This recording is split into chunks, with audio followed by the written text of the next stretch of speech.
I'm Richard Jones, the Education Coordinator of the Worcester Historical Museum. One of the things that's generally fascinating about Worcester's history are the number of things that started here. Shredded wheat, for instance, monkey wrenches.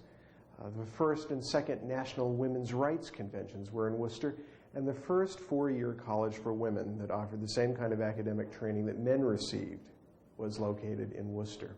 A lot of things began here. One of the things that began here that is most famous, Valentines. And it began with a woman, Esther Howland. She was the daughter of a Worcester bookseller and stationer. In about 1847, we think, just after she graduated from Mount Holyoke College, a couple of years ahead of Emily Dickinson, Esther Howland had been given a British Valentine. She liked it, but she thought she could make her own Valentines that were even better than the one she had received from England. So on the third floor of her father's house on Summer Street in Worcester, an area that's about to be transformed once again by the Medical City Project, she went to work making Valentines. And these are some examples of her earliest work. I wish I never.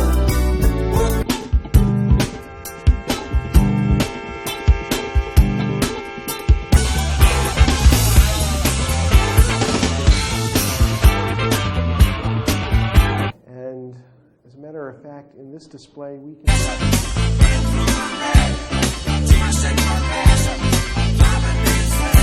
what that meant. We think that Esther Howland might have invented the assembly line, something that a man, Henry Ford, gets credit for, of course. But when Esther went to work making Valentines in her home, it was by way of an assembly line. She asked women of good reputation, as she put it, from the neighborhood, probably women of the same social standing as she was, to go to work with her, and sitting at a long table in the attic of her father's house on the third floor, they made these Valentines. Each woman would add something different. In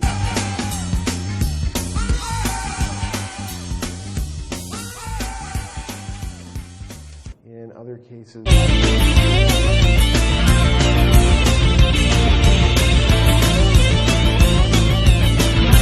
alike, and it was because each woman added something different as the Valentine went down the line.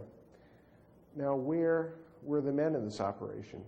They were in the background, being quietly supportive, and Esther's brothers did go to New York and get orders for her Valentines there.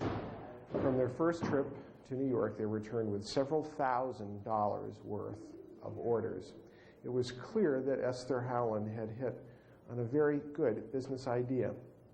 We say that she began the sentimental commercial Valentine industry in the United States. And what that means is that the Valentines we think of today as being Valentines began with her.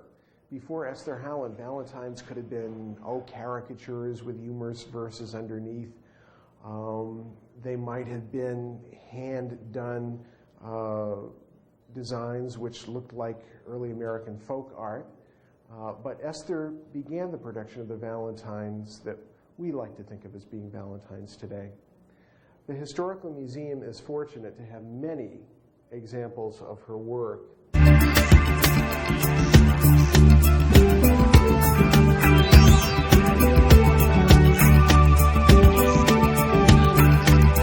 Paper lace, but later she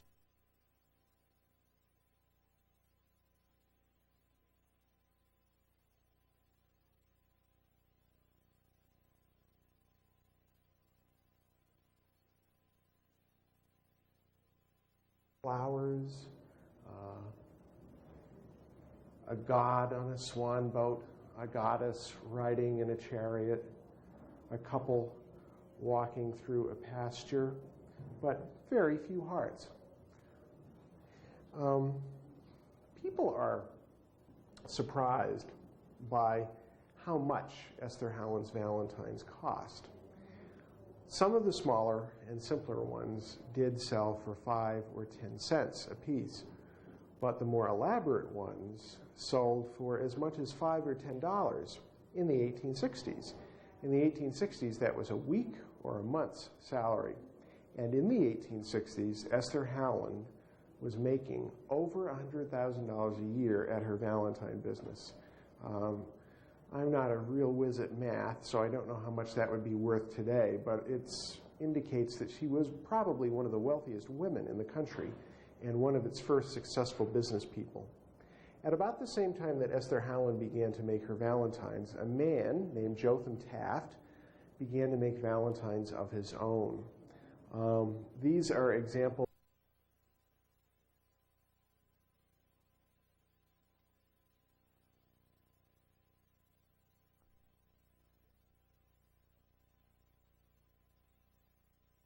and formed Nevco.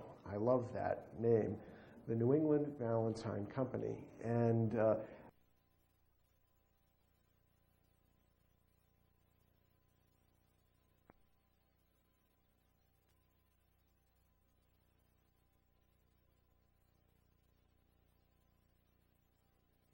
to Brookline to take care of her ailing father. She never looked very happy in any of her pictures. She was a very big, very stern-looking woman, but she must have retired with the satisfaction of knowing that she began one of America's most successful industries here in Worcester. When Esther Howland and Jotham Taft sold their business in the 1880s, they sold it to George C. Whitney from Worcester. Whitney's family had had a greeting card stationery business in the city for many, many years. Whitney never worked with his family in the business until after he came back from the Civil War. Whitney made Valentines really a booming industry in Worcester. Initially, his Valentine designs were not all that different than Esther Howland's or Jotham Taft's. The same scalloped edges, the same labels and stickers applied at various places. But there was a more elaborate use of gilding.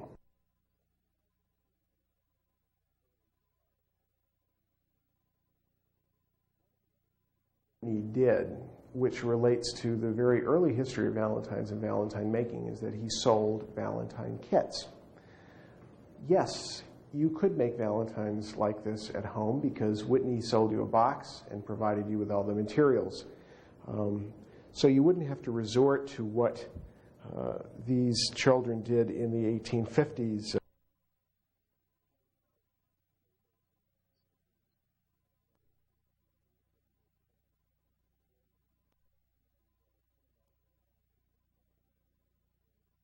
Offered you a much more sophisticated Valentine kit. Strangely enough, if you want your own Whitney Valentine kit, you can go to any paper supply house today and get doilies and construction paper and stickers, and you can make Valentines that wouldn't look all that different than these. Again, notice that even though these Valentines were made in the late 19th century, no hearts, flowers.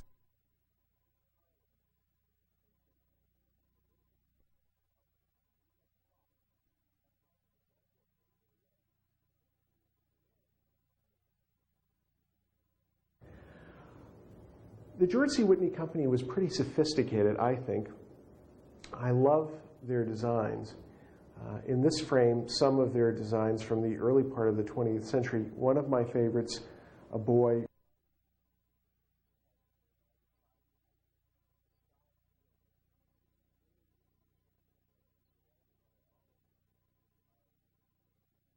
and toys. In another design, there's a cherub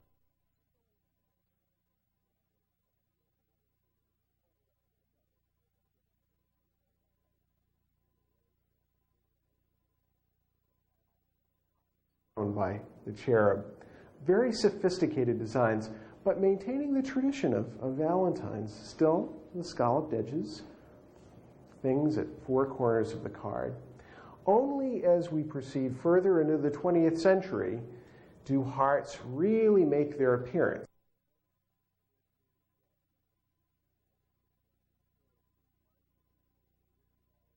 And here is one in the shape of a heart, finally.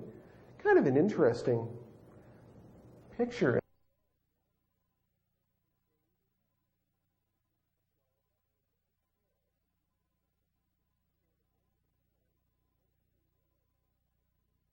The rest of the picture is. It does make you want to open up the card and take a look, though, doesn't it? The Whitneys were excellent at marketing their cards as well. That's why their business was the biggest in the country and why they fought off all kinds of foreign opposition to maintain their control of the Valentine industry. The Whitneys didn't just make Valentines, of course. They made greeting cards for all seasons of the year out of their factory building at Union Place in Worcester. It still stands near the police station in Lincoln Square. Until a few years ago, you could still see the Whitney name painted on the side of the building on the bricks. Some of the Whitney designs from the teens and the 20s were really elegant. And one of the things about their cards is that there was always an equally elegant design on the inside of the card with an appropriate verse, as in the case of this card.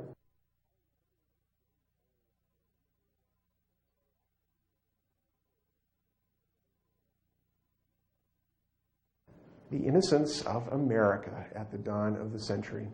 The Whitney Company continued to make Valentines until 1942, when they were forced to close because of something that was a loss of national innocence, I guess, the Second World War, when resources were in demand to defeat fascism in Europe. The Whitney Company closed, but the Worcester tradition of Valentine making goes on. The Worcester Historical Museum has seen to that every year with a Valentine Contest for the last 17 years at least. Some 900 school children from Worcester submit their entries to the contest each year, from which winners are selected. And for the last 2 years, in cooperation with the Ad Club of Greater Worcester, we've run a Valentine Contest for adults. And adults have recaptured a bit of their childhood and had some fun making designs that maintain this wonderful Worcester tradition.